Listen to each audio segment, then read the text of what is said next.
Skupina 5 prijateljev iz Dornberka, ki je danes na Postojnskem nabirala gobe, ni pričakovala, da bodo imeli opravka z medvedom. Eden izmed njih se je od skupine ločil in se po nekaj metrih srečal iz oči v oči z zverjo.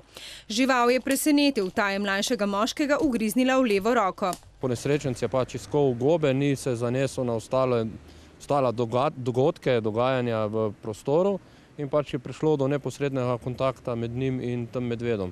Utrpel je srednje težke poškodbe, ki so bile v našem zdravstvenem domu ustrezno oskrbljene, in napoten je bil v klinični center v Ljubljano. Nesreča se je pripetila dober kilometer od vasi Bukovje. Medveda, kot pravijo na Zavodu za gozdove, tot okoli ni več, saj se je umaknil globlje v gozd. Glede na naravo napada, kateri je bil, ocenjujemo, da ne gre za konfliktnega medveda, da je pač samo splet nesrečnih okoliščin, ki je pripeljal do tega dogodka.